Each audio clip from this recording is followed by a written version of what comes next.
Animal cell में किसी भी जीन को इंसर्ट करना है तो आपको रिट्रोवायरस चाहिए। आप एक रिट्रोवायरस लोगे, उसके अंदर एक हेल्दी जीन को, जो कहां से आप लेकर के आओगे, cDNA।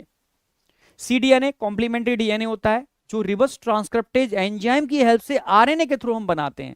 ठीक है, उस डीएनए को आप इस रिट्रोवायरस में जोड़ोगे। cDNA याद रखना, cDNA लाइब्रेरी भी होती है, आपने ह्यूमन जीनोम प्रोजेक्ट में डिटेल में पढ़ा भी होगा। तो उसी cDNA को हम रिट्रोवायरस में जोड़ेंगे। Healthy ADA, adenosine deaminase gene को हम रिट्रोवायरस में अटैच कर देंगे। इस रिट्रोवायरस के थ्रू, ये रिट्रोवायरस क्या काम करेगा, एक्ट एज अ वेक्टर।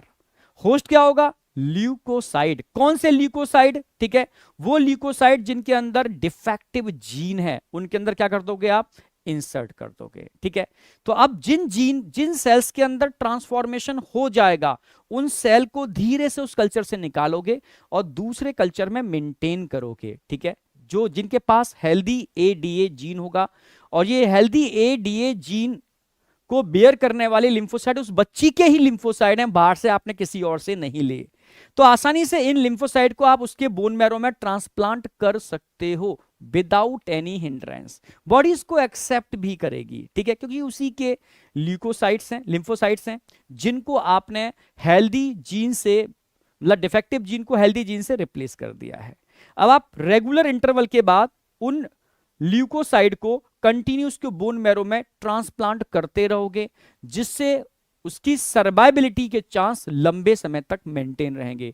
पर यह परमानेंट क्योर नहीं है, कोई भी परमानेंट क्योर नहीं है। हां, परमानेंट क्योर हो सकता था अगर आप इस टेक्निक को एम्ब्रियोनिक स्टेज में करते, यस, अर्ली स्टेज में करते। ठीक है, जब टोटीपोटेंट सेल होते हैं उस स्टेज में करते, तो ये प्रॉपर्टी बहुत अच्छी तरीके से पूरी बॉडी में स्प्रेड कर जाती, और कह सकते हो ये परमानेंट क्योर हो सकता था। क्लियर है बिल्कुल। तो ये है जीन थेरेपी। 1990 मत भूलना, 4 ईयर ओल्ड बेबी मत भूलना, एडेनोसिन डीएमिनेज एंजाइम जो एडीए जीन बनाता है इसको मत भूलना, जो 2 टाइप के इम्यून सिस्टम को इंड्यूस करता है। इसमें retrovirus as a vector use करते हैं, cDNA हम इसमें अटैक करते हैं, तब जाकर के उस बच्ची के डिफेक्टिव सेल को हेल्दी सेल में कन्वर्ट करके रिमेनिंग आफ्टर सम टाइम, एक डिफरेंट इंटरवल के बाद उसके बोन मैरो में इसको इन्फ्यूजन करते हैं। ठीक है, तो ये जीन थेरेपी आपके दिमाग में सेट हो गई होगी।